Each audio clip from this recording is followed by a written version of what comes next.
Baik Bapak Ibu, siap untuk beribadah, angkat tangan. Oke, tos dulu kiri kanannya, ayo kita ibadah. Baik. Mari saudaraku terkasih, kita mengambil saat teduh di hadapan Tuhan. Mari kita sama-sama menghargai waktu ini. Jangan lupa untuk mematikan handphone atau mensilentkannya, dan kita mau fokus pada saat ini kepada Tuhan. Sebab Tuhan Yesus sungguh sangat baik. Mari kita mengambil saat teduh sejenak di hadapan Tuhan.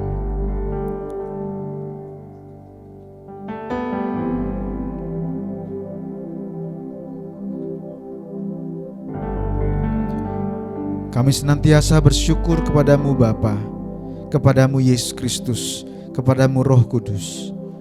Kami bersyukur karena hidup kami selalu diberikan kemenangan, diberikan kekuatan, diberikan pengharapan-pengharapan baru ketika kami berdoa dan berserah padamu. Dan saat ini Tuhan, kami datang dengan kerinduan untuk menyembah-Mu, meninggikan nama-Mu. Kiranya Tuhan, Engkau layakkan kami. Kami akui begitu banyak dosa dan kesalahan yang sudah kami lakukan di hadapan-Mu. Ampunilah kiranya pelanggaran kami Tuhan. Dan biarlah saat ini kami dilayakkan untuk menaikkan puji-pujian. Dan kami mau fokus hanya untuk meninggikan nama-Mu saja. Sebab Engkau baik, sungguh sangat baik dalam kehidupan kami. Yesus, kami cinta Engkau selalu. Kami mau agungkan Engkau selama-lamanya.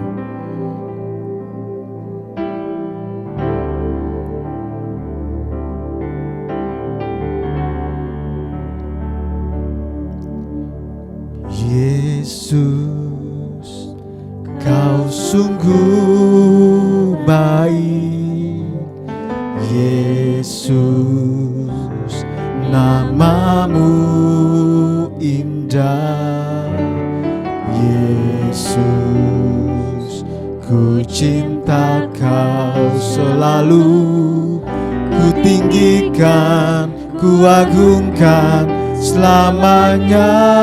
Yesus, Yesus, Kau sungguh baik. Panggil namanya.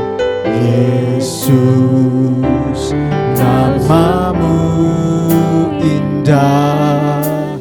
Yesus, ku cinta Kau selalu. Ku tinggikan, ku agungkan selamanya. Ku mau memuji-Mu, ku selalu puji-Mu. Ku mau menyembah-Mu, ku selalu sembah-Mu. Kau yang layak terima semua pujian. Kemuliaan hanya bagi Tuhan. Kemuliaan hanya bagi-Mu Yesus selama-lamanya. Kami mau panggil nama-Mu, sebab Engkau sungguh sangat baik bagi kami. Yesus, Kau sungguh baik. Yesus, nama-Mu indah. Yesus, ku cinta Kau selalu. Ku tinggikan, ku agungkan selamanya. Ku mau memuji-Mu, memuji-Mu. Ku selalu puji-Mu. Ku mau menyembah-Mu, ku selalu sembah-Mu. Kau yang layak terima semua pujian. Kemuliaan hanya bagi. Ku mau memuji-Mu, ku mau memuji-Mu. Ku selalu puji-Mu Tuhan. Ku mau menyembah-Mu, ku selalu sembah-Mu. Kau yang layak terima semua pujian. kemuliaan hanya bagi-Mu. Ku mau memuji-Mu, ku mau memuji-Mu, ku selalu puji-Mu, ku mau menyembah-Mu, ku selalu sembah-Mu. Kau yang layak terima semua pujian, kemuliaan hanya bagi Tuhan. Semua kemuliaan dan keagungan tertuju padamu, Tuhan dan Rajaku. Segenap jiwa dan nafasku menyembah Yesus yang hidup. Semua kemuliaan dan keagungan tertuju padamu, Tuhan dan Rajaku. Segenap jiwa dan nafasku menyembah Yesus yang hidup. Mari makin berdiri saudaraku terkasih dan katakan, ku mau memuji-Mu, ku mau memuji-Mu, ku selalu puji-Mu, ku mau menyembah-Mu, ku selalu sembah-Mu. Kau yang layak terima semua pujian, kemuliaan hanya bagi. Ku mau memuji-Mu, ku selalu puji-Mu Tuhan, ku mau menyembah-Mu, ku selalu sembah-Mu. Kau yang layak terima semua pujian, kemuliaan hanya bagi. Kau yang layak terima, Kau yang layak terima semua pujian, kemuliaan hanya bagi Tuhan. Kau yang layak, Kau yang layak terima semua pujian, kemuliaan hanya bagi Tuhan.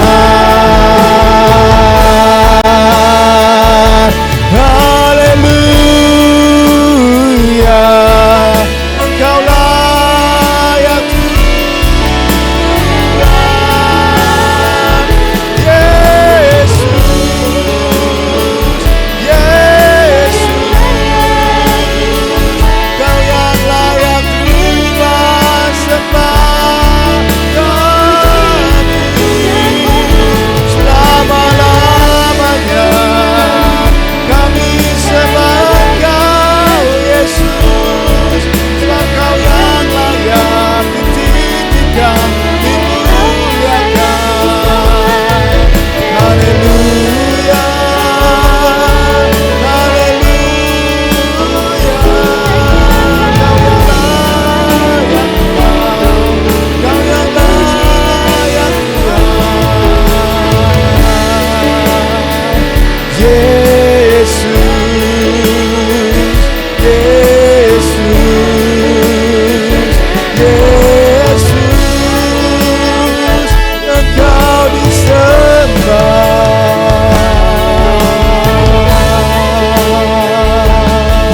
Yesus, Kau yang layak ditinggikan, dipuja, disembah selama-lamanya.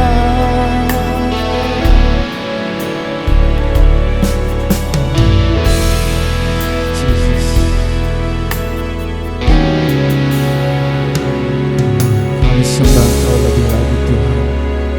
Engkau layak ditinggikan, Engkau layak dimuliakan, Engkau layak disembah selama-lamanya Tuhan. Engkau yang bertahta di atas pujian, tempatmu paling tinggi Tuhan. Tiada Allah yang lain seperti Engkau, Jesus. Engkau Raja kami.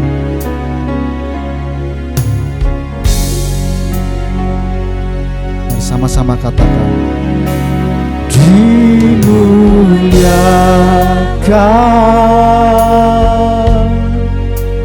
ditinggikan, Yesus Tuhan, Kau Rajaku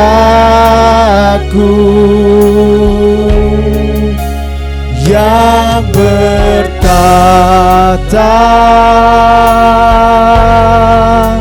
yang berkuasa, Yesus Tuhan, Kau Raja. Katakan dengan segenap hatimu, dimuliakan, dimuliakan,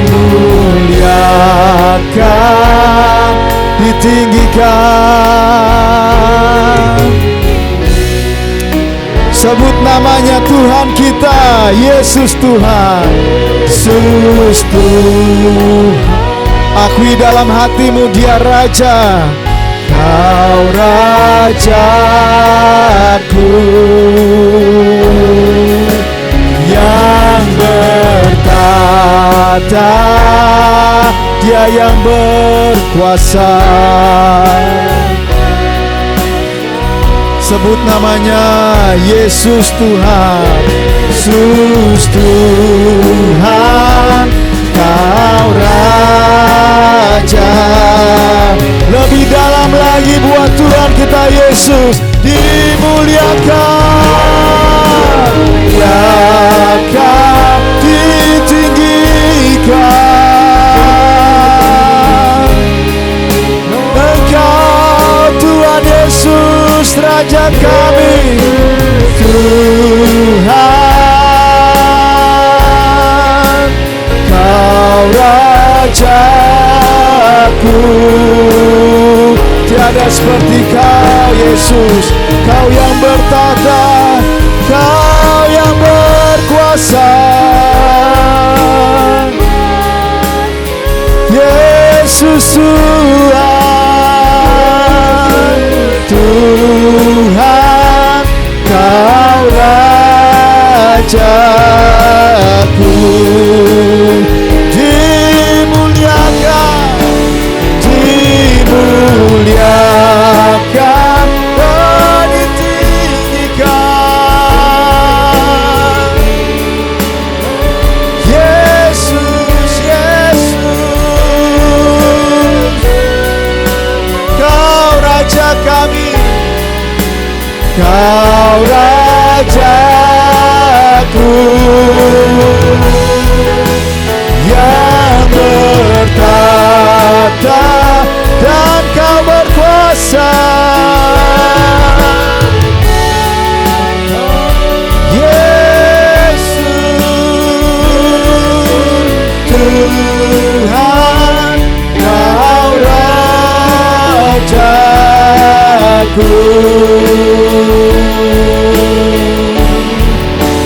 yang bertahta,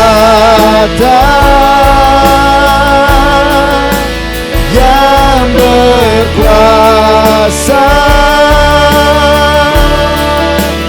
Yesus Tuhan, Kau Raja, Yesus Tuhan, Kau Rajaku, Yesus Tuhan, Kau Raja, Yesus Tuhan, Yesus Tuhan, Kau Raja.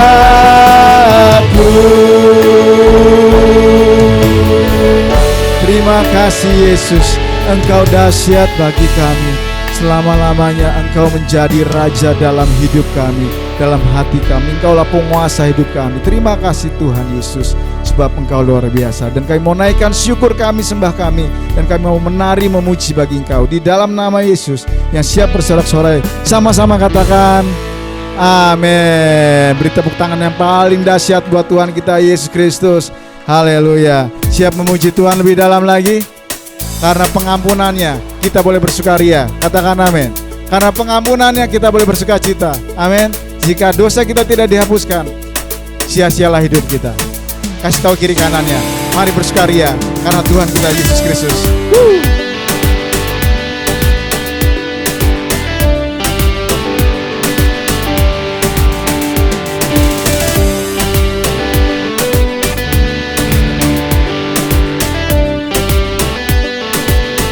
Kasih yang begitu besar, kasih yang begitu besar, lebih kuat dari dosa. Kasih yang menemukanku, selamatkan dan pulihkanku. Ku naikkan syukurku, ku tak akan berhenti memuji, meninggikan namamu, selalu menari memuliakanmu. Dibebaskan, dibangkitkan, hidup yang kau beri dan kini hanya untukmu. Tunggu sebentar, tahan dulu. Sekali lagi saya tanya, Yesus Kristus penebus dosa kita, amin. Nah, kita mau bersuka cita, amin. Kok semuanya gerakannya bukan sukacita kayaknya ya. Apa belum sarapan ya? Sebentar, sabar. Kita bergerak dulu, nanti biar sarapannya tambah banyak. Amin. Ya, gerakan tubuh kita menari buat Tuhan, tidak ada larangan. Daud pun menari buat Tuhan. Mari katakan, kasih yang begitu besar.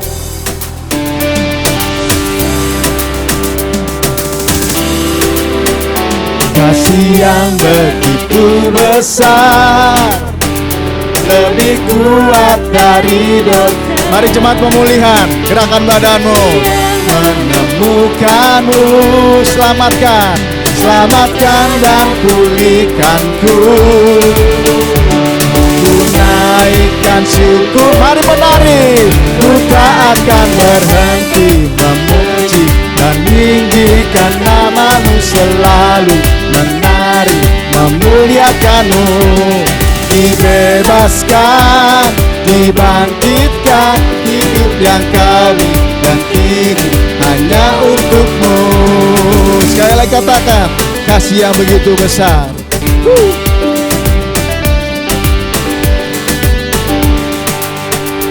Kasih yang begitu besar, lebih kuat dari dosa. Amin. Kasih yang menemukanku, selamatkan dan pulihkanku. Ku naikkan syukurku, ku tak akan berhenti memuji, meninggikan namamu, selalu menari memuliakanmu. Dibebaskan, dibangkitkan, hidup yang kau beri dan kini hanya untukmu. Takkan berhenti memuji, meninggikan namamu, selalu menari memuliakanmu. Dibebaskan, dibangkitkan, hidup yang kau beri dan kini hanya hidup yang kau beri, hidup yang kau beri dan kini hanya untukmu. Hidup yang kau beri dan kini hanya untukmu. Salah satu karakter Tuhan Yesus yang perlu kita turut ikuti adalah memberikan pengampunan. Amin. Jika Tuhan bisa mengampuni dosa kita, kita pun dilatih untuk mengampuni orang lain. Jadi kita diberikan kuasa untuk mengalahkan iblis dengan mengampuni orang lain. Katakan amin. Mari jemaat Tuhan, kita mau bangkit dan serukan nama Yesus yang sudah membuat kita menjadi umat pemenang. Mari bertepuk tangan.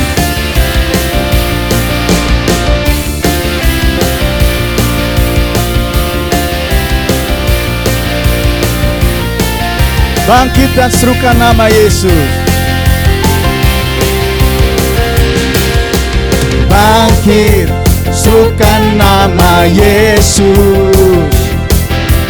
Maju, nyatakan kuasanya. Kita buat iblis gemetar, kalahkan tipu dayanya dengan kuasa namanya. Bangkit, serukan nama Yesus. Maju, nyatakan kuasanya. Kita buat iblis gemetar, kalahkan tipu dayanya dengan kuasa namanya. Nama siapa? Nama Yesus, menara yang kuat. Nama Yesus, kota benteng yang teguh. Nama Yesus, kalahkan semua musuh. Nama Yesus di atas segalanya. Haleluya. Nama Yesus dahsyat.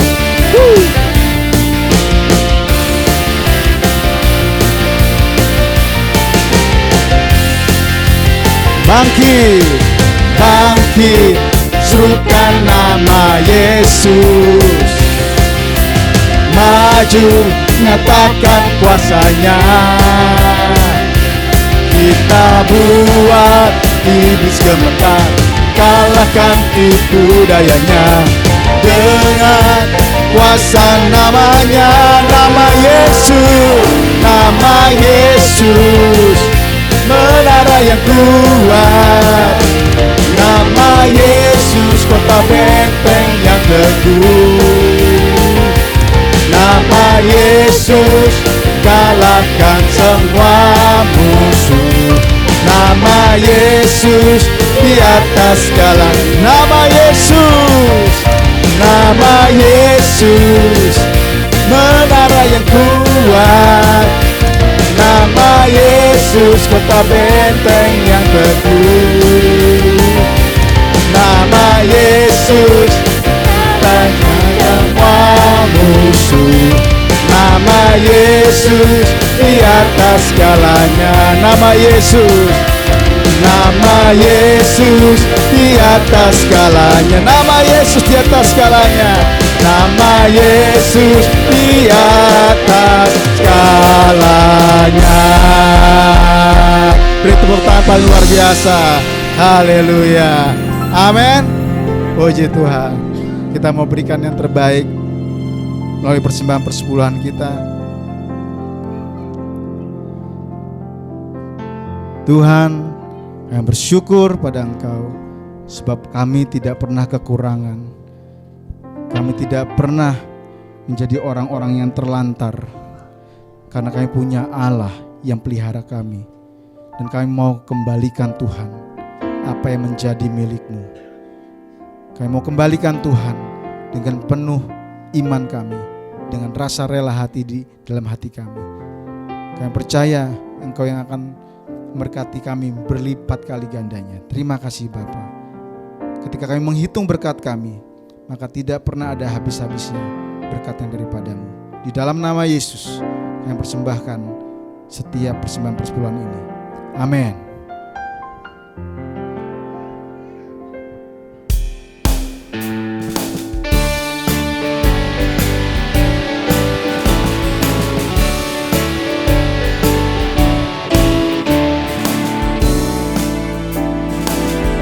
Laut hidupku jadi karang, hati jadi takut dan iman goncang. Hitunglah berkatmu satu persatu, ingat cara Tuhan memberkatimu. Hitunglah berkatmu sekalian, hitunglah sehari-harian. Hitung berkat, janganlah enggan. Hitunglah berkat-Mu yang diberi Tuhan. Bila kau menjadi garam, hati jadi takut dan iman goncang. Hitunglah berkatmu satu persatu, ingat cara Tuhan memberkati. Hitunglah berkatmu, hitunglah berkatmu sekalian, hitunglah sehari-harian. Hitung berkat, janganlah enggan, hitunglah berkatmu yang hidup Tuhan. Mari saudaraku terkasih dalam Yesus Kristus, kita mau datang kepada Tuhan Yesus, pada Bapa kita dengan penuh kerinduan, bahwa ketika Roh Kudus bekerja di antara kita, kita dapat diubahkan dari kehidupan kita yang lama, bukan karena kekuatan kita, tetapi karena Roh Kudus yang mengubahkan hidup kita dari hari ke hari semakin serupa dengan Yesus Kristus. Mari datang, memandang keindahannya, memohon pertolongannya, agar hidup kita sungguh menjadi berharga di hadapan-Nya.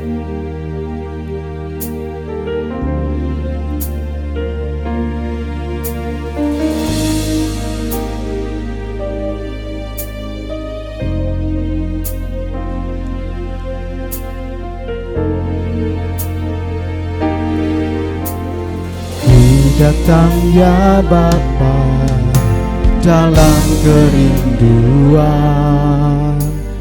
memandang keindahan-Mu.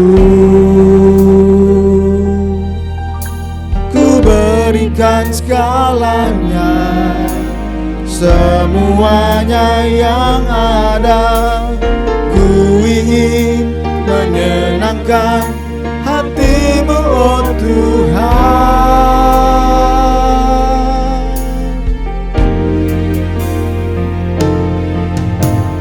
Ku datang ya Bapa dalam kerinduan, memandang keindahan-Mu. Ku berikan segalanya, semuanya yang ada. Ku ingin menyenangkan hati-Mu, oh Tuhan. Jadikan aku indah yang Kau pandang mulia, seturut karya-Mu di dalam hidupku. Ajarku berharap hanya kepada-Mu, taat dan setia kepada-Mu, Tuhan.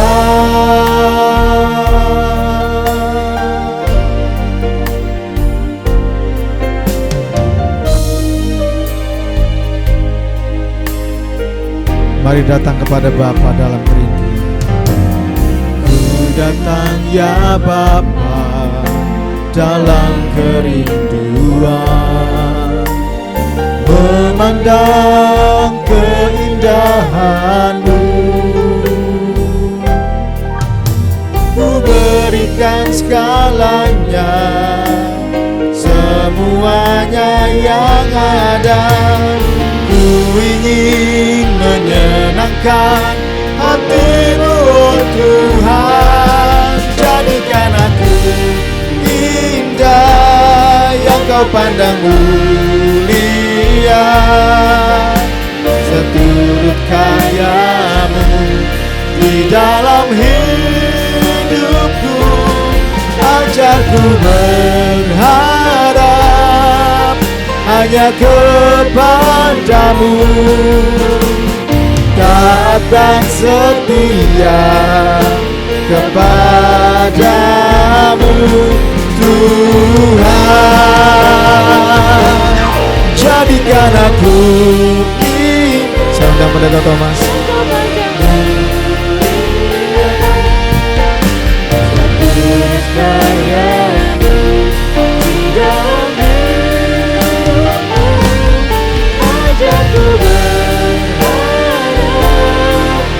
Hanya kepada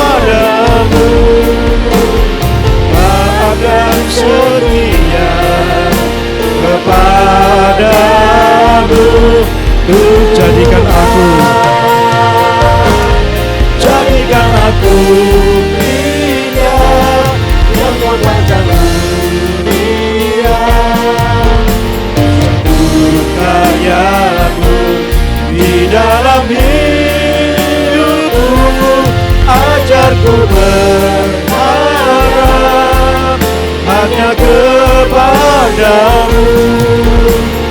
Tak ada setia kepadamu, tak ada setia kepada Tuhan.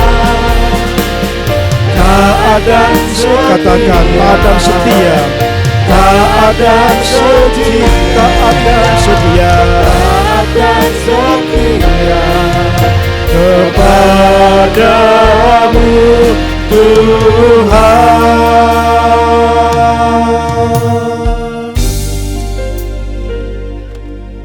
Biarlah ini menjadi kerinduan kami Tuhan.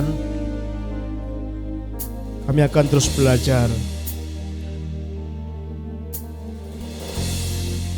menjadi seperti Yesus, mengikuti karakter Yesus. Pagi ini kami ingin kembali belajar firman-Mu tentang ini. Karena Engkau teladan kami, supaya kami terus bertumbuh seperti Yesus. Ketika kami mentaati karakter Tuhan, Tuhan tolonglah supaya kami terus bertumbuh di dalam pengenalan kami kepada Tuhan melalui firman-Mu yang kita pelajari setiap saat. Kami juga ingin menyerahkan anak-anak kami, Bapa. Mungkin mereka belum memahami, tapi kami percaya Tuhan ajarkan ini. Bahkan Engkau mengundang mereka, biarlah anak-anak ini datang kepadaku. Dan saat ini mereka datang kepada Tuhan. Mereka akan mulai ibadah sesuai dengan kemampuan mereka di tempat yang lain. Berkati Tuhan untuk guru yang membina, yang mengajar.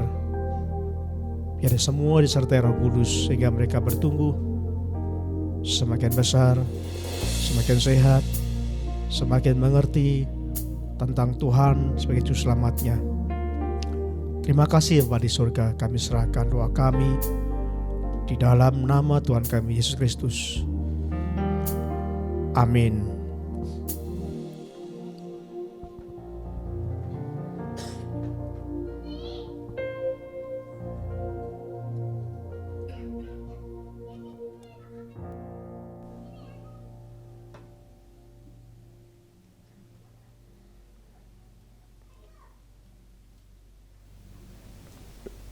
Shalom. Bapak Ibu, bulan ini banyak sakit.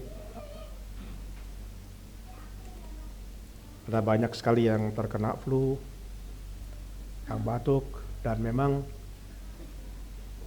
ini musimnya itu ya, musim. Selamat datang Bu Istomorang, sudah sembuh kembali, puji Tuhan. Kita doakan Ibu Rakel yang kemarin menjalani kuret. Dan puji Tuhan siang ini diperbolehkan pulang. Saudaraku, minggu-minggu ini, bulan ini kita belajar tentang karakter Yesus. Saya percaya pada saat kita belum mengenal, belum tahu tentang karakter seorang, kita kadang-kadang kita salah untuk memahaminya. Pada saat seorang mulai mengenal, mulai pendekatan terhadap calon pasangannya, biasanya salah satu pertimbangannya kecuali iman adalah karakternya. Karena kalau kita nggak mengenal dulu tentang karakter, siapa yang akan menjadi pasangan hidup kita, itu akan menjadi masalah besar pada saat setelah menikah. Dalam setiap konseling pernikahan saya selalu sampaikan, pada saat masa-masa pendekatan, pada saat sebelum menikah, jangan jaim, tapi saling tunjukkan apa sebenarnya karakter kalian gitu. Ya biasanya kalau orang pacaran kan jaim itu ya, jaim sekali ya. Tapi saya justru sarankan masa-masa pendekatan itu masa-masa yang terbuka apa adanya. Supaya apa? Supaya bisa saling memperbaiki. Karena kalau sudah ditentukan akan menikah, ya biasanya akan sulit untuk memutuskan. Jadi saudaraku, pesan pada anak muda ketika sedang pendekatan, mengenal pasangan, belajar untuk terbuka. Ya kalau misalnya temperamen, ya udah nyatakan aja. Temperamen seperti itu, mudah marah. Kalau memang ya ada apa adanya. Nah supaya apa? Supaya benar-benar bisa saling mengoreksi, saling mengingatkan. Waktu saya pacaran, saya masih ingat masa-masa lalu. Saya nggak pernah ketika datang ke rumah pacar saya waktu itu untuk janjian dulu, saya nggak pernah, saudaraku. Saya datang ya ujuk-ujuk itu. Kenapa? Karena saya pengen lihat kehidupan setiap hari seperti apa gitu ya. Saya kalau janjian pasti persiapan, segala dipersiapkan, sehingga ketika ketemu selalu kelihatan baik. Selaku pada saat ini kita akan belajar tentang karakter Yesus. Kenapa? Karena kita tidak mengenal karakter Yesus, kadang-kadang kita tidak bisa menilai seperti apa Yesus yang sebenarnya. Itu sebabnya dalam firman Tuhan, dalam 2 Petrus pasal yang kedua ayat 21 sampai 25, Bapak Ibu bisa membuka Alkitab, kita akan membaca bersama. Dalam 2 Korintus pasal yang kedua ayat 21 sampai 25, kita akan membaca bersama-sama dalam ayat ini. Baik, kalau ketemu kita akan baca bersama 2 Petrus pasal 2 ayat 21 sampai 25. Mari kita akan membaca bersama.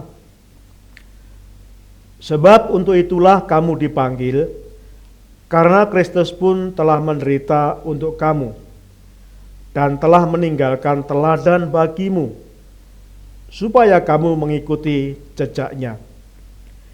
Ia tidak berbuat dosa, dan tipu tidak ada dalam mulutnya. Ketika ia dicaci maki, ia tidak membalas dengan mencaci maki. Ketika ia menderita, ia tidak mengancam. Tetapi ketika ia menyerahkan kepada Dia yang menghakimi dengan adil, ia sendiri telah memikul dosa kita di dalam tubuhnya di kayu salib, supaya kita telah mati terhadap dosa, hidup untuk kebenaran. Oleh bilur-bilurnya kamu telah sembuh. Sebab dahulu kamu sesat seperti domba, tetapi sekarang kamu telah kembali kepada gembala dan pemelihara jiwamu. Bapak Ibu, ada seorang anak kecil, ya dia sekitar kelas 6 SD, dia sudah ditinggal oleh ibunya sehingga dia harus bekerja sendiri untuk menghidupinya. Lalu anak itu bekerja dengan cara menjual buah jeruk. Jadi dia menjual buah jeruk, jeruk itu dimasukkan ke dalam keranjang, dan anak itu biasanya pulang sekolah langsung menjajakan jeruknya di stasiun. kadang di terminal, di tempat-tempat yang mereka berpikir ada banyak pembeli. Nah pada saat itu anak itu sedang mempunyai pengharapan pasti hari ini laku karena hari libur. Sabtu anak ini membawa banyak jeruk, dia diambil dari orang lain, jadi hanya menjual aja. Lalu dibawalah ke terminal, dimasukkan dalam keranjang. Waktu itu memang banyak orang lalu lalang. Mereka sedang menunggu atau sedang mau berangkat keluar kota dengan bus. Sehingga saat itu terminal sangat penuh sekali, banyak orang lalu lalang, mondar-mandir. Anak itu juga mulai membawa keranjangnya, lari ke sana, lari kemari. Dan di tengah jalan, karena saking banyaknya orang, sehingga anak ini tertabrak oleh seorang penumpang, salah satu orang yang akan menumpang bis itu. Dan jeruk itu, keranjangnya tumpah dan jeruknya kemana-mana. Anak itu nangis, saudaraku. Dia bingung. Karena saat itu jeruknya belum laku dan keranjangnya itu tumpah dan jeruknya terberamburan kemana-mana. Dan saat itu semuanya nggak peduli. Mereka masing-masing sangat sibuk mengejar bus yang akan ditumpangi. Ada yang turun, ada yang mengantar saudaranya, dan anak itu menangis. Saya bersyukur ada seorang bapak yang peduli. Dan bapak itu satu persatu mengambil jeruk itu dimasukkan ke keranjang. Bahkan bapak itu ketika melihat jeruk itu kotor lalu mulai dilap dengan kain, dimasukkan ke keranjang. Satu persatu dilap dan dimasukkan ke keranjang. Dan ketika bapak itu yakin bahwa jeruknya semua sudah masuk keranjang, bapak itu membawa keranjang itu dan berkata pada anak ini, "Nak, jangan menangis. Jerukmu semua sudah ada dalam keranjang ini. Enggak ada satupun yang hilang. Udah diam, jangan menangis." Anak itu kaget. Dia bengong. Lalu dia menatap bapak ini yang menolong. Menatap. Dan anak ini berkata, "Bapak, maaf, apakah saya boleh bertanya ke Bapak?" "Iya, kenapa?" Anak ini bertanya, "Apakah Bapak itu Tuhan Yesus?" Bapak itu berkata, "Bukan." "Emang kenapa, Nak?" Anak menjawab, "Saya memang bukan orang Kristen, Pak, tapi saya pernah jajak sekolah minggu teman saya di gereja, ikut sekolah minggu. Dan waktu sekolah minggu itu, guru sekolah minggu mengajar saya bahwa pada saat kamu merasa tidak ada yang menolong, pada saat semua udah cuek, acuh tak acuh, nggak memperhatikan, ingat, ada satu sosok yang peduli pada kamu, yaitu Tuhan Yesus.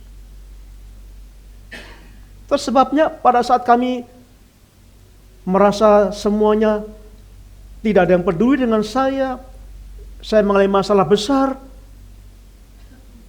lalu menolong. Terus supaya saya ingat guru sekolah minggu itu. Dan sekali lagi, apakah Bapak Tuhan Yesus? Bapak ini menjawab, "Bukan, Nak. Saya bukan Tuhan Yesus. Tapi saya pengikut Kristus. Saya murid Yesus." Saudaraku yang kasih Tuhan, di dalam firman Tuhan yang kita baca tadi, di dalam 2 Petrus pasal yang kedua ayat yang ke-21 dikatakan, "Sebab untuk itulah kamu dipanggil." Untuk apa, saudaraku? Dikatakan kita dipanggil untuk mengikuti jejak Tuhan. Kita dipanggil untuk menjadi teladan, meneladani, memiliki karakter Yesus. Jadi kita bukan hanya dipanggil untuk diselamatkan, tapi setelah diselamatkan Tuhan ingin supaya kita memiliki karakter Yesus. Saudaraku yang kasih Tuhan, kita ingat bahwa sesungguhnya Kristen itu bukan agama. Sekarang sedang terjadi perang antara Palestina atau Hamas dengan Israel, dan sekarang banyak sekali disalah tafsirkan, digiring opini seolah Israel itu identik dengan Kristen. Tapi itu bukan masalah agama. Di Israel juga banyak yang Kristen, banyak yang Muslim.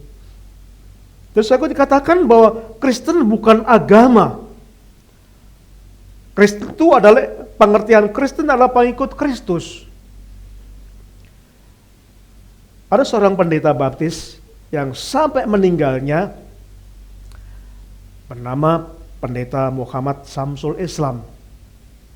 KTP-nya masih Islam. Tapi dia pendeta. Tapi dia melayani Tuhan. Dia banyak mengarang buku nyanyian di nyanyian pujian itu. Bukan berarti almarhum ini bukan Kristen, tapi dia sungguh-sungguh pengikut Kristus. Walaupun di dalam KTP-nya bukan Kristen. Sebaliknya, walaupun orang mempunyai KTP Kristen, tapi sesungguhnya kalau dia bukan pengikut Kristus, dia tidak termasuk golongan yang disebut Kristen dalam Alkitab. Jadi identik Kristen itu adalah pengikut Kristus. Bapak Ibu, walaupun kita mengaku Kristen, tapi kalau kita nggak mengikuti Kristus, suatu saat Tuhan berkata, aku nggak mengenal engkau, nyala engkau. Oleh sebab itu, saudaraku, kita perlu sekali belajar firman Tuhan, bahwa Kristen adalah pengikut Kristus. Karakter kita harus semakin bertumbuh, semakin lama, semakin menjadi mirip Kristus. Standar hidup kita adalah Kristus, bukan orang lain. Ini yang berat, saudaraku. Biasanya kita membandingkan ya, wah mending saya dong. Saya itu datangnya masih mending lah 1 bulan sekali, masih mending saya. Masih mending saya masih ini dibanding dia, gitu ya. Masih mending saya kan hanya bohong kecil daripada dia, gitu ya. Ya masih penting saya hanya gosip kadang-kadang saja daripada dia.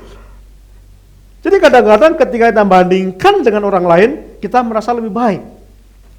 Tapi ingat, standar hidup kita adalah Kristus. Tersebabnya kita harus mengenal Kristus. Saudaraku, ada 3 orang kulit putih gitu ya. Ya namanya kulit putih ya. Mereka sedang di pantai gitu ya. Mereka setiap hari bertengkar, berdebat untuk berkata siapa yang paling putih di antara ketiga kulit hitam ini. Jadi mereka, oh saya paling putih, oh enggak, saya lebih putih gitu ya. Jadi mereka bertengkar. Orang pertama berkata, oh, saya jelas lebih putih. Nah kenapa? Karena saya jarang keluar rumah, sehingga saya lebih putih daripada kalian. Orang kedua berkata, saya lebih putih karena setiap hari saya memakai bedak. Orang ketiga, saya dong lebih putih karena tiap hari saya mandi susu sapi gitu ya. Jadi mereka yang setiap hari jarang keluar rumah merasa lebih putih. Mereka yang setiap hari pakai bedak merasa lebih putih. Dan mereka yang setiap hari mandi susu sapi, mereka merasa semuanya lebih putih. Suatu saat datanglah mendarat serombongan turis dari Eropa. Pasti kulitnya putih-putih ya, mereka turun. Dan saat sampai pantai itu, ketiga orang kulit hitam itu ada. Lah begitu dia melihat, menyamakan warna kulitnya, dia bilang, wow, saya hitam sekali gitu. Semua tiga adegan berkata, oh, saya hitam. Kenapa? Karena dibandingkan dengan orang yang kulit putih, orang bule itu. Kadang-kadang kita juga seperti itu, saudaraku, kita kadang-kadang membandingkan dengan orang lain, merasa kita lebih baik, merasa lebih suci, merasa lebih setia, merasa lebih mirip Yesus. Kenapa? Karena kita dibandingkan dengan orang lain. Tersebabnya teladan kita adalah Tuhan Yesus. Kita belajar.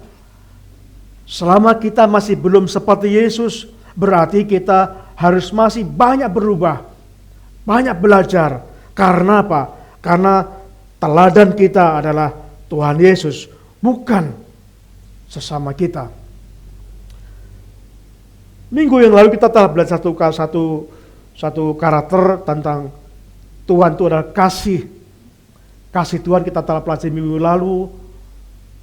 Kasih Tuhan itu dilakukan dengan membuka relasi dengan semua orang.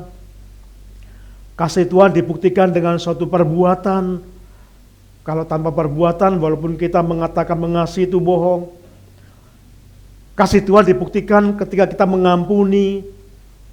Itu teladan kasih Tuhan yang kita telah pelajari minggu yang lalu. Hari ini kita akan belajar tentang kekudusan Tuhan. Yang kedua adalah kekudusan Tuhan. Dalam 1 Petrus ayat yang kita baca tadi, pasal yang kedua, ayat kedua, dikatakan 1 Petrus pasal yang kedua, ayat yang ke-22, ia tidak berbuat dosa dan tipu tidak ada dalam mulutnya. Yesus tidak berbuat dosa.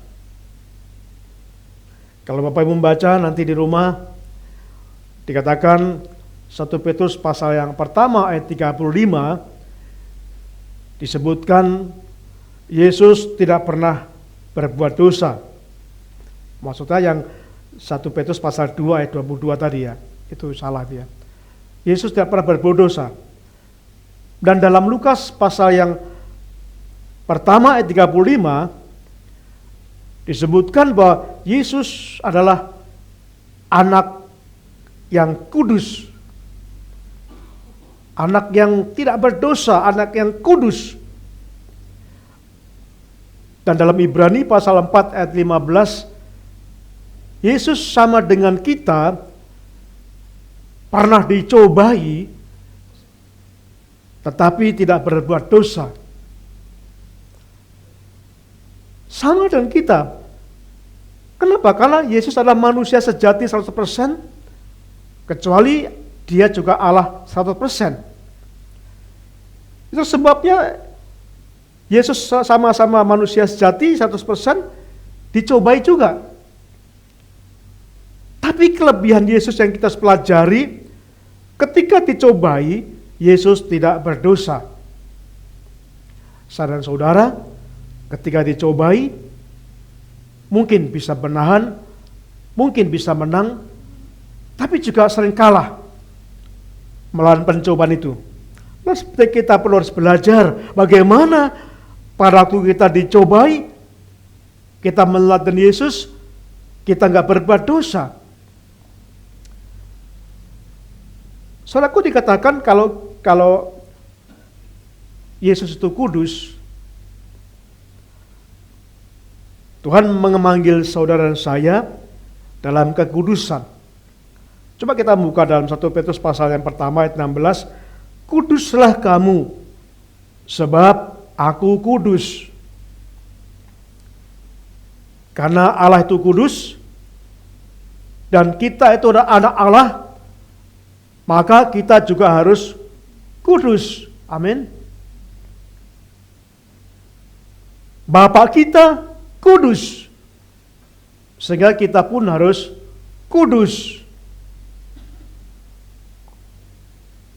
Kudus apa? Pikiran kita harus kudus. Perkataan kita jaga bagaimana supaya perkataan kita adalah perkataan yang kudus. Perbuatan kita juga harus kudus. Kalau perbuatan ini sering bisa dinilai, apakah perbuatan kita perbuatan kudus atau tidak? Kita bisa dinilai karena transparan, terbuka. Perkataan kita juga kadang-kadang dinilai. Banyak sekali orang berkata ini hanya guyon Pak, tapi guyonnya ngomongnya pornografi terus. Nggak bisa kita berkata ini hanya guyon Pak, tapi apa yang kita ucapkan harus kudus. Yang lebih sulit dinilai orang adalah pikiran kita. Apakah pikiran kita adalah mencerminkan pikiran-pikiran yang kudus, pikiran yang berkenan kepada Tuhan, atau pikiran kita penuh dengan kejahatan? Apakah pikiran kita penuh dengan suatu kemunafikan? Gak ada yang tahu. Dan itulah yang perlu sekali kita terus belajar dari Yesus, bagaimana kita supaya memiliki kehidupan yang kudus di hadapan Tuhan. Ada tokoh spiritual dan politik dari India sangat terkenal, Mahatma Gandhi. Saya mengutip dari YouTube, berkata demikian, saya suka Yesus, tapi saya tidak suka orang Kristen. Jadi Mahatma Gandhi ini banyak belajar tentang Yesus. Dia belajar tentang Tuhan Yesus. Dalam kesimpulannya dia berkata, saya suka Yesus, sempurna, pribadi yang sempurna, karakter yang sempurna. Itu sebabnya Gandhi berkata, saya suka Yesus, tapi saya nggak suka orang Kristen. Alasan Gandhi, karena orang Kristen sering sifatnya tidak seperti Yesus. Saudaraku, kita akui ini kebenaran yang disampaikan oleh Mahatma Gandhi. Oleh sebab itu kita terus belajar. Mari meneladani Yesus. Kita nggak perlu membandingkan dengan orang lain. Kenapa? Karena teladan kita Tuhan Yesus. Mari kita akan belajar supaya kita terus mengenal karakter Yesus. Supaya kita terus belajar tentang bagaimana, seperti apa Yesus mulai hidup dalam kekudusan. Kita belajar bagaimana supaya perkataan kita jaga. Setiap perkataan kita supaya mengeluarkan perkataan yang kudus. Perbuatan kita, juga pikiran kita. Bagaimana supaya pikiran kita juga kita jaga, supaya pikiran kita pikiran kudus, seperti yang Tuhan inginkan. Saudaraku, karakter lebih penting daripada karir. Amin. Kenapa? Kalau kita membangun karakter itu memang bagus, baik sekali dan harus. Selama di dunia kita membangun karir, bekerja dengan sebaik mungkin. Tetapi puncak karir kita, berakhirnya karir kita hanya sampai di liang kubur. Ditinggal. Anda berhasil dalam karir, punya puncak jabatan di politik, dalam dunia bisnis, Anda berhasil, tapi akan berakhir di liang kubur. Tidak bisa dibawa, karena berakhirnya karir hanya sampai di liang kubur. Tetapi karakter yang kita bangun akan sampai kekekalan. Itu diakui Tuhan, sampai kekekalan kita bawa karakter itu.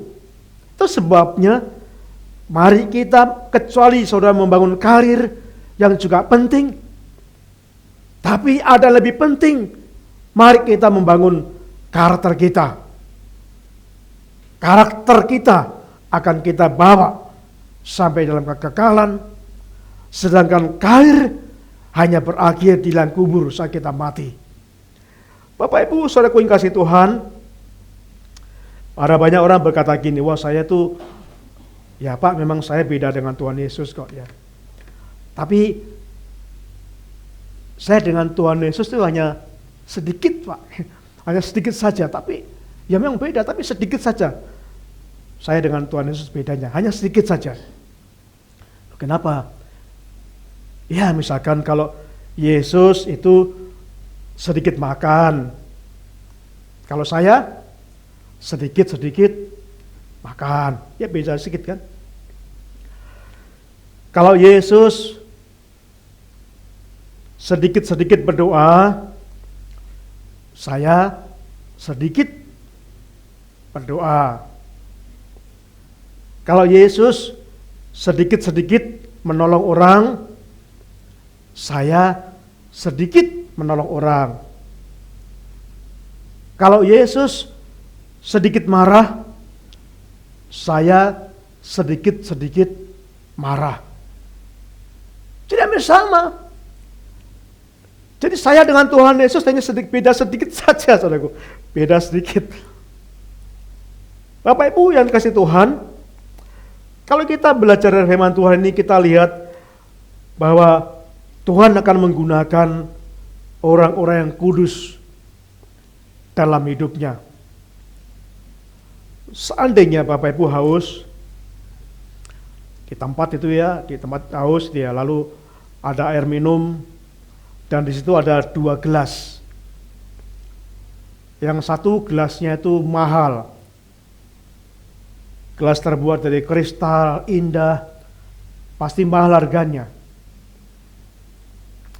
Tapi kotor, saudaraku. Bekas dipakai dan kotor sekali. Tapi mahal. Karena kristal. Dan satu lagi ada gelas plastik murahan. Warnanya hijau ngejreng lagi. Tapi bersih. Bapak Ibu mau memakai mana ketika minum? Ya pasti akan memilih gelas yang bersih. Walaupun murahan. Kenapa? Karena walaupun gelas itu kristal mahal, karena kotor, kita nggak bisa minum. Sama Tuhan akan memakai saudara. Jika saudara dan saya ada menjaga kekudusan dalam hidup ini,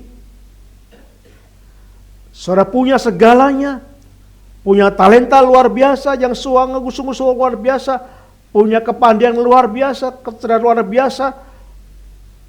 Tapi kalau hidup kita kotor, hati kita kotor, dilumuri dengan penuh dosa, Tuhan akan pakai. Tuhan akan memakai orang-orang hidupnya kudus, yang menjaga kekudusan dalam hidupnya. Sama seperti saya dan saudara, ketika akan minum pasti yang ambil gelas yang masih bersih. Dibanding dengan gelas yang mahal tapi kotor. Lah saudaraku yang kasih Tuhan, dari yang pertama yang dikenakan Tuhan adalah kita akan belajar bagaimana tentang kekudusan Tuhan. Dan yang berikutnya kita akan melihat bagaimana yang kita pelajari adalah kelemah lembutan Kristus. Kelemah lembutan Kristus. 1 Petrus pasal yang kedua ayat 23 yang kita baca tadi dikatakan, ketika ia dicaci maki, ia tidak membalas dengan mencaci maki. Ketika ia menderita, ia tidak mengancam. Tetapi ketika ia menyerahkannya kepada Dia yang menghakiminya dengan adil. Jadi ketika Yesus dicaci maki, tidak membalas mencaci maki. Ketika ia menderita, ia tidak mengancam. Tetapi Yesus menyerahkannya kepada Dia, Bapa yang menghakimi dengan adil. Saudaraku, lemah lembut bukan lemah. Lemah lembut bukan lemah gemulai. Tapi pengertian lemah lembut adalah melakukan kebenaran dengan penuh kasih, dengan tindakan kasih, itu lemah lembut. Jadi Yesus bukan lemah, tapi Yesus lemah lembut. Dia bukan lemah. Bagaimana kalau Yesus lemah? Pada saat Yesus melihat rumah bait suci digunakan untuk jual beli, ada banyak sekali orang yang jual beli di sana. Bagaimana Tuhan berani memporak-porandakan, bagaimana Tuhan berani untuk membuang keranjang-keranjang, menjungkir baliknya meja. Bagaimana Tuhan berani untuk melepaskan burung merpati yang dijual. Bagaimana Tuhan berani memarah, menghadik mereka. Kalau dia lemah, pasti gak berani. Tapi melakukan itu karena dia lemah lembut. Dia melakukan kebenaran. Saudaraku, Bapak Ibu bisa membaca ini di dalam 1 Petrus pasal yang ketiga. Coba kita membaca 1 Petrus pasal 3 ayat 1 sampai 4. Kalau Bapak Ibu bisa baca, nanti kita komentar, silakan ya, komentar ya. Dikatakan begini, saya bacakan 1 Petrus pasal 3 1 sampai 4. Demikian juga kamu, hai istri-istri, tunduklah kepada suamimu, supaya jika ada di antara mereka yang tidak taat kepada firman, mereka juga tanpa perkataan dimenangkan oleh kelakuan istrinya. Jika mereka melihat bagaimana murni dan salehnya hidup istri mereka itu. Ayat 3. Perhiasanmu janganlah secara lahiriah, yaitu dengan mengepang-ngepang rambut, memakai perhiasan emas, atau dengan mengenakan pakaian yang indah-indah.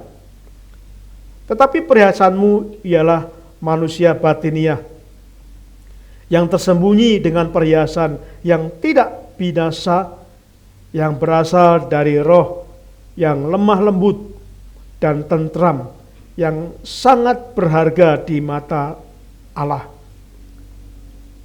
Dikatakan dalam firman ini, berkali-kali Tuhan berkata, hai istri, tunduklah pada suamimu. Bapak Ibu, saudaraku yang dikasihi Tuhan, ini pasti sesuatu yang penting yang ditekankan. Kenapa saudaraku? Karena kelembutan istri, sikap lembut yang dimiliki istri, bisa membuat suami yang sejat apapun bisa bertobat. Jadi peran istri sangat luar biasa. Sekasar apapun suaminya, sejat apapun suaminya, jikalau istri itu lemah lembut, tanpa istri bersaksi dengan perkataan, tanpa istri berkhotbah dengan firman Tuhan, ketika setiap hari suami melihat kelembutan hati istri, suami itu akan bertobat. Ini banyak kesaksian sekali.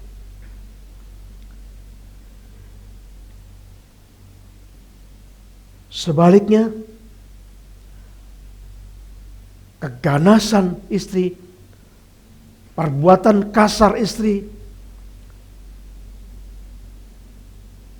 bisa membuat suami menjauh dari Tuhan. Ada banyak kasus bagaimana ketika suami istri ini awalnya setia, mereka pelayanan, tapi lama-lama suami mulai gak datang ke gereja, mulai gak melayani. Ada banyak fakta ditemukan karena sifat seorang istri yang menjadi batu sandungan. Oleh sebab itu saudaraku, dikatakan Rasul Petrus menasihatkan kelemah lembutan adalah perhiasan batiniah. Perhiasan lahiriah memang perhiasan itu baju yang bagus, baju yang bermerek, baju yang mahal, perhiasan emas yang luar biasa yang dikenakan di leher, di cincin, di tangan, dan macam-macam, bahkan di anting, di mana-mana. Itu Disebutkan Rasul Petrus itu perhiasan lahiriah, nggak berdampak. Tapi perhiasan batiniah adalah kelemah lembutan seorang istri. Jadi sangat penting, laki-laki, kenali karakter calon pasanganmu. Apakah dia memiliki karakter lemah lembut? Enggak. Kalau enggak bahaya nanti. Jadi sangat penting saudaraku. Dan di dalam 1 Petrus pasal yang kedua, 1 Petrus pasal 3 ayat yang ke-4b dikatakan, kelembutan membuat keluarga tentram. Kelemah lembutan seorang istri membuat keluarga tentram. Dan bukan itu saja dikatakan di dalam firman Tuhan yang kita baca tadi, ayat yang terakhir, kelemah lembutan membuat tentram, tapi juga sangat berharga di mata Tuhan. Jadi perhiasan yang berharga di mata Tuhan adalah kelemah lembutan. Itulah perhiasan batiniah. Ya bukan berarti kita nggak boleh pakai gelang, nggak boleh pakai perhiasan emas, enggak, bukan begitu maksudnya. Ya kalau kita punya nggak apa-apa, kita banyak kan, investasi juga kan. Tapi lebih penting bagaimana kita membuat seorang itu, membuat karakter kita memiliki lemah lembut. Itu yang menjadi sangat berharga di mata Tuhan. Jadi mari kita lihat para istri kadang-kadang bisa membuat suamimu gak setia lagi kepada Tuhan karena karakter istri. Sebaliknya kalau istri lemah lembut, suami yang kasar, itu bisa menjadi orang yang bertobat kepada Tuhan ketika melihat kelemah lembutan seorang istri. Itu kata firman Tuhan, dan saya percaya itu benar. Saudaraku, yang ketiga kita akan lihat bagaimana karakter yang lain adalah kerendah hatian Kristus. Dan yang kedua kita telah melihat di dalam firman Tuhan yang pertama tadi adalah bagaimana kita melihat kekudusan Tuhan, kekudusan Kristus yang kita teladani. Dan yang kedua, bagaimana Kristus punya lemah lembut dalam hidupnya. Dan yang ketiga kita akan baca hari ini adalah tentang kerendah hatian Kristus. Mari kita buka dalam 1 Petrus tadi pasal yang kedua ayat 24. 1 Petrus pasal yang kedua ayat 24. Ia sendiri telah memikul dosa kita di dalam tubuhnya di kayu salib, supaya kita yang telah mati terhadap dosa hidup untuk kebenaran. Oleh bilur-bilurnya kamu telah sembuh. Jadi kalau kelemah lembutan istri tadi membuat suami yang kasar, yang jahat bisa bertobat karena melihat kelemah lembutan istri. Tapi kalau istri itu kasar, sebaliknya bisa menjadi batu sandungan suami, walaupun suami awalnya setia pada Tuhan. Tapi kalau melihat sikapnya istri seperti itu di rumah, suami akan murtad dalam tanda petik ya, lari dari Tuhan. Ada seorang istri ketika dinasihati, kasar banget saudaraku. Ya suami takut, ngomong apa takut. Bukan takut terhadap dengan istri enggak, tapi takut rame. Takut rame. Ya kalau dikatakan walaupun suami ibaratnya singa Yehuda yang ganas. Ya tapi bagaimana istri itu singa betina, lebih ganas. Saudaraku, sangat penting sekali belajar kelemah lembutan yang dimiliki Yesus Kristus. Dan sekarang ada kerendahan hatian. Kita lihat dalam 1 1 Petrus tadi pasal yang kedua ayat 24 tadi dikatakan bahwa ia sendiri telah mengikul dosa di dalam tubuhnya di kayu salib, supaya kita yang telah mati terhadap dosa hidup untuk kebenaran. Saudara, bagaimana kerendahan hati Yesus Kristus itu? Pada waktu Yesus tidak bersalah, disalah-salahkan. Saudaraku, kalau saudara salah, disalahkan, marah nggak saudaraku? Saudara salah, tapi disalahkan, marah nggak? Ya, ada yang marah kadang-kadang ya. Tapi kedua ada yang diam, namanya salah. Tapi kalau saudara nggak salah, disalahkan, marah nggak? Saudara nggak salah, tapi disalahkan terus. Marah. Bukan marah, tapi muarah sekali. Bagaimana nggak salah, disalahkan. Tapi bagaimana Tuhan Yesus nggak bersalah? Di dalam pengadilan agama, dinyatakan tidak ada kesalahan. Di dalam pengadilan pemerintahan politik tidak dinyatakan kesalahan. Tetapi Yesus disalahkan. Bahkan dinyatakan dengan hukuman yang mati, disalib di kayu salib. Yesus nggak bersalah, disalahkan terus. Tapi Yesus berkata, tidak marah.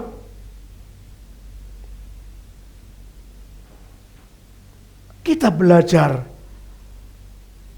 bagaimana supaya kita memiliki kerendahan hati yang dimiliki Yesus. Dalam Filipi pasal yang kedua, Rasul Paulus menyatakan tentang Yesus seperti ini. Dalam Filipi pasal yang kedua, ayat 5 sampai ayat yang ke-8. Dikatakan meninggalkan kemuliaan di surga. Tuhan Yesus itu sesungguhnya hidup di surga. Dia Tuhan di surga. Tapi karena memiliki kerendahan hati, dia tinggalkan surga. Dia tinggalkan kemuliaan. Dan milih datang di dunia. Ini kebalikan dengan manusia pada umumnya. Manusia pada umumnya ingin menikmati kemuliaan, jabatan, bangga. Ketika bapaknya menjadi menteri, wah bangga sekali. Apalagi bapaknya menjadi presiden, wah bangga sekali. Bisa mendapat jabatan, bisa berpengaruh. Tapi Yesus enggak. Dia memiliki kemuliaan di surga karena dia turun di surga. Tapi dia tinggalkan semua itu. Dan rela datang di dalam dunia ini, lahir di dunia. Lahirnya bukan sebuah rumah sakit yang megah, yang mewah, tapi lahir di sebuah kandang, di palungan, tempat makan ternak, di kandang yang sangat sederhana. Ini menunjukkan kerendahan hati Yesus. Dia rela mati di salib. Yesus gak pernah tersinggung. Yesus diludahi, tapi gak pernah tersinggung. Yesus dimaki-maki tapi gak pernah tersinggung, gak sakit hati. Bapak Ibu pernah dimaki-maki? Pernah diludahi? Mungkin itu suatu hal yang gak menyenangkan. Yesus rela membasuh kaki murid-muridnya. Kondisi konteksnya waktu jalan, mereka datang tidak menggunakan sepatu, datang dari pedesaan, jalannya becek, pasti kakinya kotor. Dan saat masuk rumah itu, tradisi menyediakan air, dan Yesus yang menyuci kaki murid-muridnya. Saudaraku, kalau Yesus nggak rendah hati, mana mungkin dia meninggalkan tata di surga? Pasti dia menikmati kemuliaan di surga. Kalau dia nggak rendah hati, mana mungkin dia mau lahir di palungan? Pasti dia milih lahir di sebuah hotel, rumah sakit yang mewah. Kalau dia nggak rendah hati, mana mungkin Yesus rela mati disalib? Pada waktu Yesus ditangkap, Yesus bisa perintahkan malaikat bala tentara surga untuk menangkap prajurit-prajurit itu. Bisa, karena dia berkuasa. Tapi itu tidak dilakukan Yesus, karena dia ingin menunjukkan kerendahan hatinya. Kalau Yesus nggak rendah hati, mana mungkin dia rela diludahi, dia rela dicaci maki. Kalau Yesus nggak rendah hati, mana mungkin dia mau membasuh kaki murid-muridnya. Kita harus belajar bagaimana Yesus memiliki kerendahan hati dalam hidupnya. Saudara, perhatikan beberapa ayat yang saya sampaikan pada saudara ini. Yakobus pasal yang keempat ayat 6b. Allah menentang orang yang congkak, tetapi mengasihani orang yang rendah hati. Yesus menentang orang yang sombong. Ada contoh Lucifer. Lucifer itu sombong. Dari seorang malaikat, karena sombong, lalu dicampakkan menjadi iblis, musuh yang paling utama dari Tuhan. Karena kesombongan, malaikat dicampakkan menjadi iblis karena kesombongan. Karena Tuhan sangat benci dengan orang yang sombong. Bapak Ibu, jika saudara pernah dihina orang, bahkan mungkin sering dihina orang, direndahkan orang, ya diam aja. Belajar menahan diri, menguatkan diri. Karena pada saatnya nanti, saudara akan ditinggikan Tuhan. Akan diangkat Tuhan.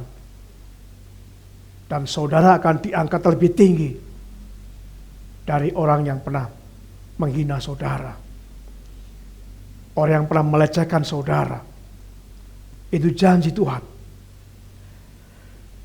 Tuhan direndahkan, tapi akhirnya Tuhan ditinggikan oleh Allah. Ini berlaku juga bagi saya dan saudara. Ketika banyak orang merendahkan saudara, menghina saudara,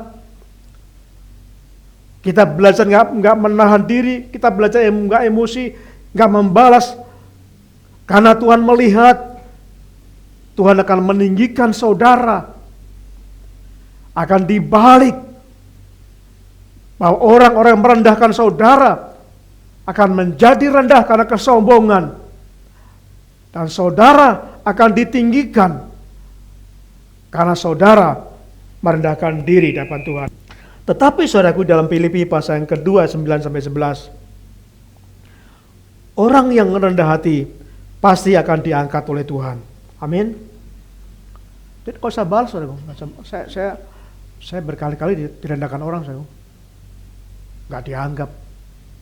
Memang saya bukan siapa-siapa. Jadi kalau saudara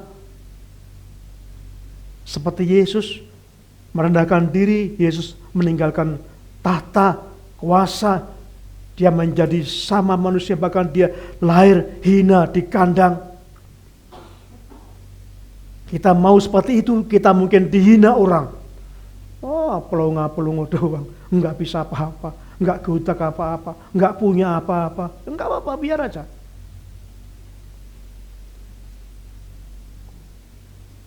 Orang sombong akan direndahkan Tuhan.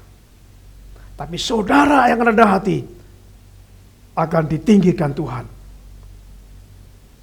Melebihi orang yang sombong tersebut. Jadi saudaraku yang kasih Tuhan, kalau kita melihat firman Tuhan ini, lalu kesimpulan apa yang kita bisa ambil pada hari ini? Ingat, teladan kita adalah Yesus. Jangan kita bandingkan dengan orang lain. Kalau saudara membandingkan orang lain, saudara akan merasa puas, saya lebih baik daripada kamu. Saya lebih baik daripada dia. Tapi mari kita belajar. Kalau kita belajar bahwa Tuhan itu sungguh-sungguh kudus, kita bandingkan dengan Tuhan. Apakah saudara sudah kudus belum? Pasti kita malu. Karena masih banyak hidup kita yang perlu dikuduskan oleh darah Tuhan. Kita bandingkan apakah kita sudah memiliki lemah lembut seperti Yesus? Apakah kita, saudara ibu, sudah mempunyai kelemahan lembut seperti perempuan yang Tuhan kehendaki, yang menjadi perhiasan batiniah, yang bisa membuat suaminya yang jahat itu akan bertobat?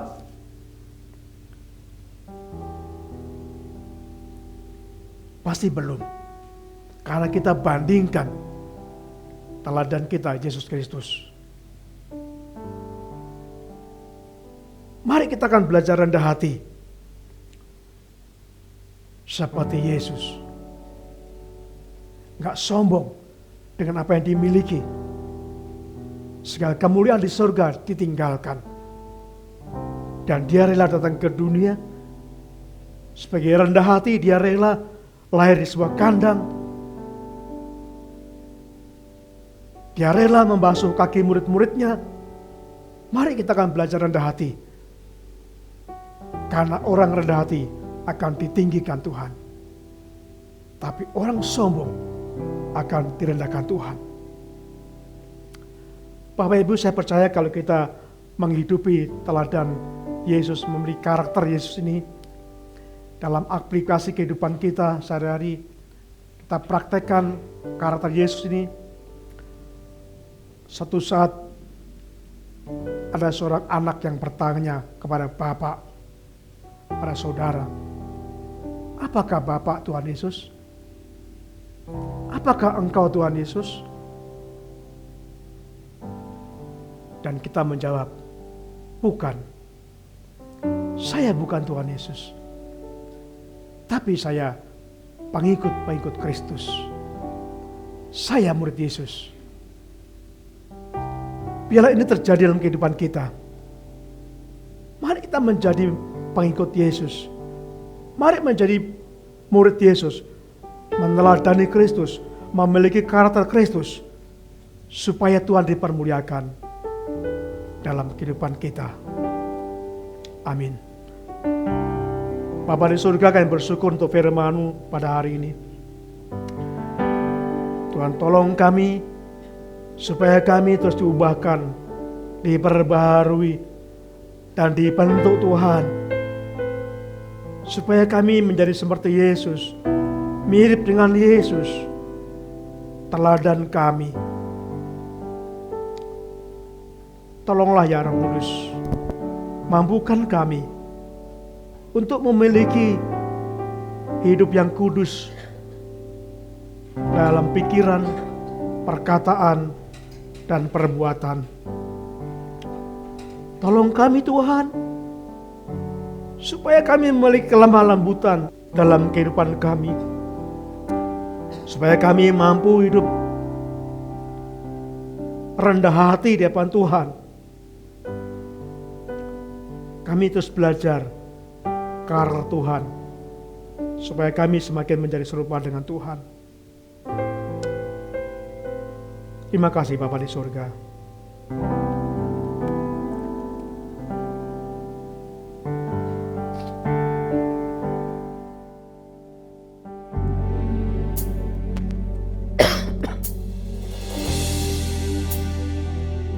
Saudara, kita akan baca pujian, nyanyikan pujian ini. Ini menjadi doa kita. Ku mau seperti-Mu Yesus. Jangan pernah membandingkan dengan orang lain. Kalau kita membandingkan orang lain, mungkin kita merasa sudah baik. Teladan kita adalah Yesus. Supaya kita sadar masih banyak yang harus Tuhan ubah dalam hidup kita. Kekudusan kita, kelemah lembutan kita, kerendahan hati kita.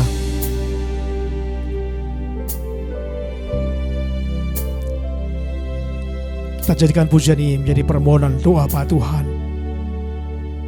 Ku mau seperti-Mu Yesus.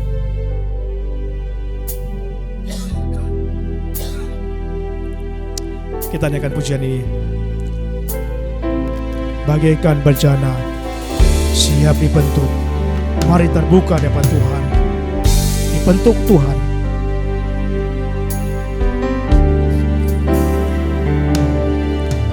Bagaikan bejana siap dibentuk, demikian hidupku di tangan-Mu. Dengan urapan kuasa Roh-Mu dibaharui selalu. Jadikan ku alat dalam rumah-Mu. Inilah hidupku di tangan-Mu. Bentuklah seturut kehendak-Mu. Pakailah sesuai rencana-Mu.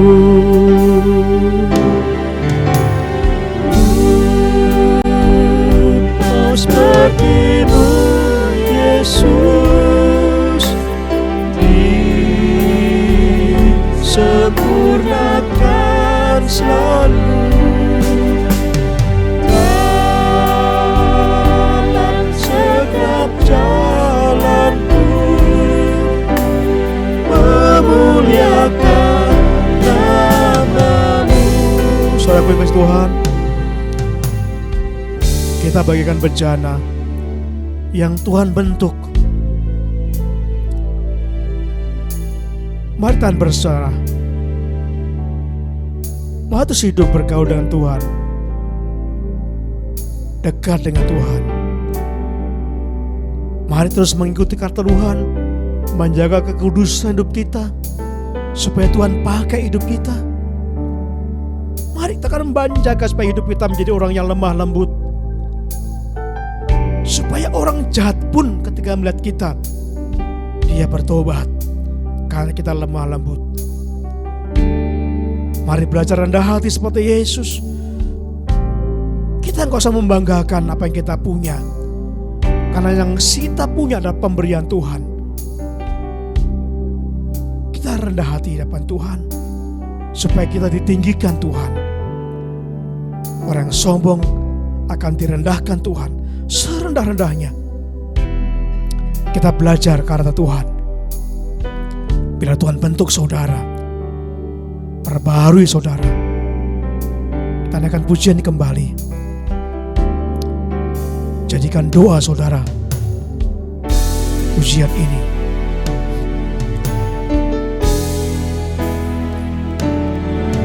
Bagaikan bejana siap dibentuk, demikian hidupku di tangan-Mu. Dengan urapan kuasa Roh-Mu, ku dibaharui selalu. Jadikan ku alat dalam rumah-Mu. Pilihlah hidupku di tangan-Mu Tuhan. Bentuklah kami, bentuklah seturut kehendak-Mu. Pakailah Tuhan, pakailah sesuai rencana-Mu. Ku mau seperti-Mu Yesus, ku mau seperti-Mu Yesus,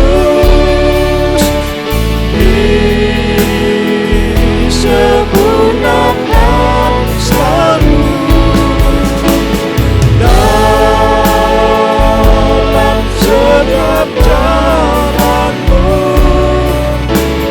memuliakan nama-Mu. Ku seperti-Mu Yesus. Ku mau seperti-Mu Yesus, disempurnakan selalu dalam segala jalanku, memuliakan nama-Mu. Tuhan, jamah kami, Tuhan bentuklah kami, ubahlah kami, supaya kami memiliki karakter-karakter Yesus.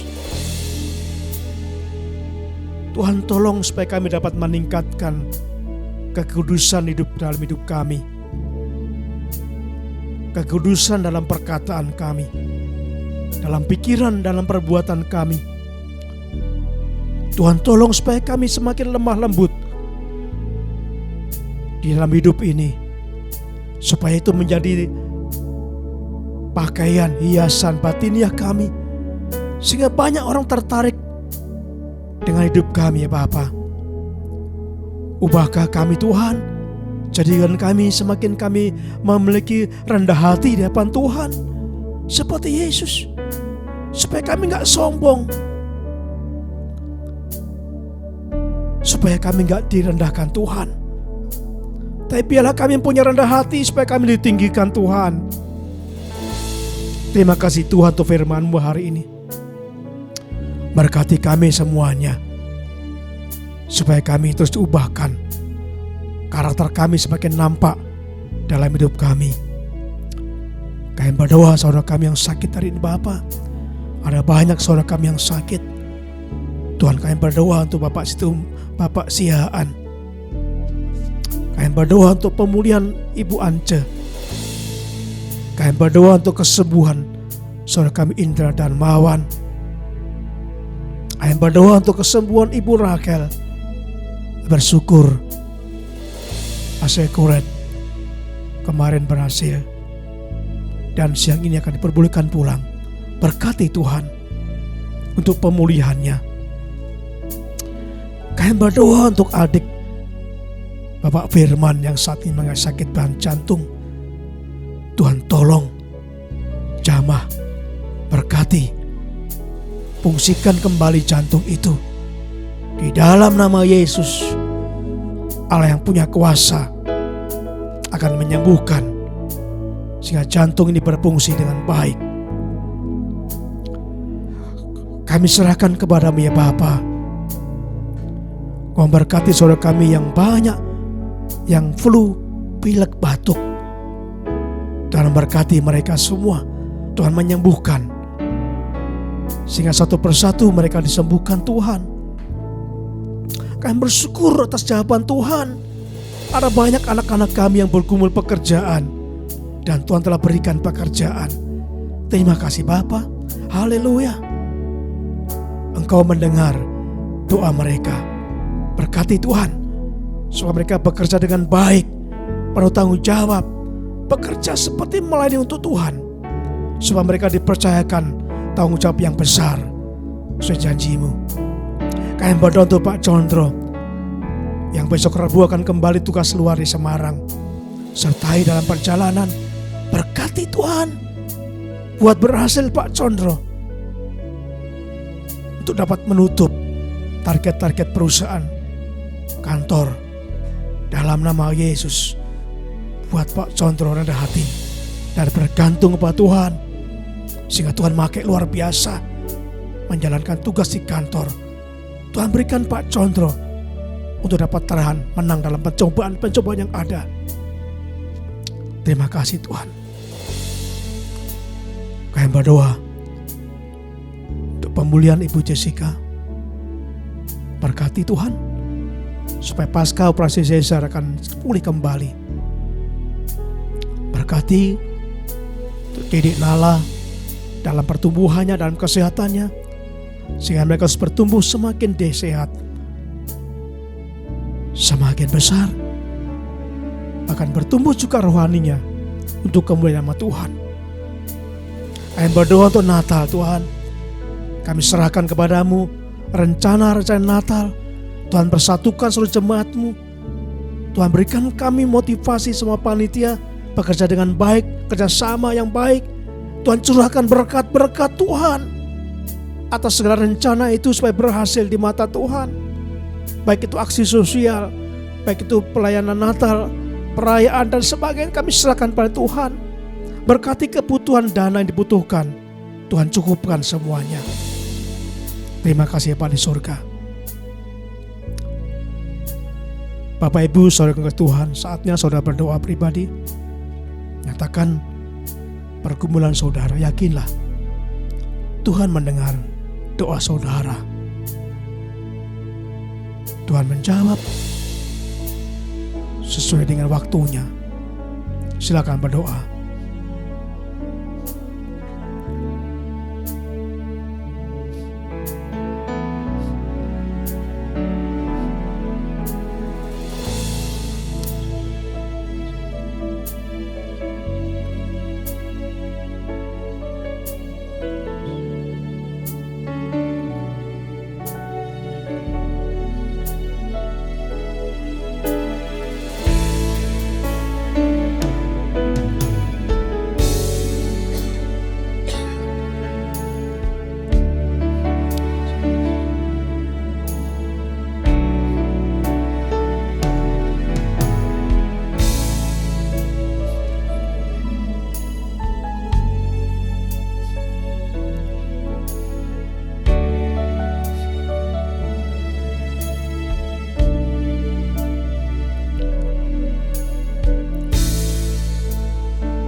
Yakinlah saudaraku,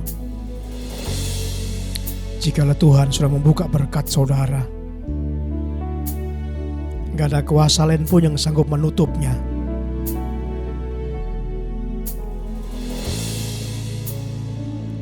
Percaya Tuhan, apa yang saudara doakan, Tuhan dengar, Tuhan jawab sesuai waktunya. Kita berdiri bersama-sama. Kita nyanyikan pujian ini, Ku Mau Seperti-Mu Yesus. Untuk mengakhiri ibadah kita pada saat ini, Ku mau seperti-Mu Yesus. Ku mau seperti-Mu Yesus, disempurnakan selalu dalam setiap jalanku, muliakan nama-Mu. Ku mau seperti-Mu Yesus, ku mau seperti-Mu Yesus, disempurnakan selalu dalam setiap jalanmu, memuliakan nama-Mu.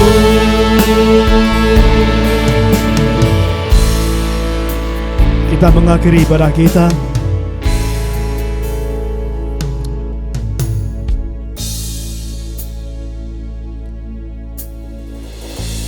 Kita tinggalkan tempat ini,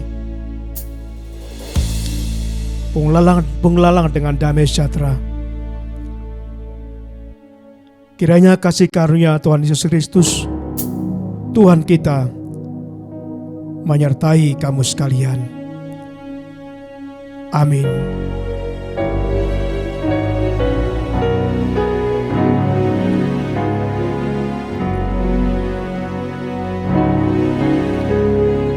Bapa, antarlah kami pulang ke rumah lagi. Berilah kami berkat-Mu dan curahkan kasih-Mu.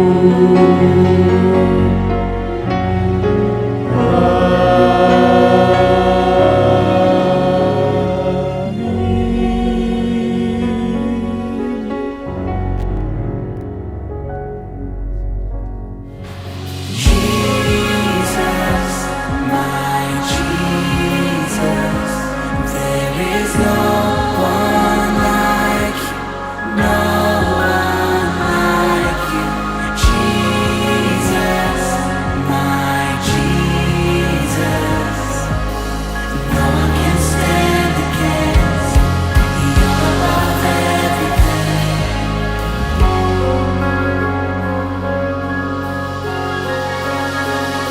I will praise, I will worship with every breath and everything I am. Release your power, move in glory. I lean into the presence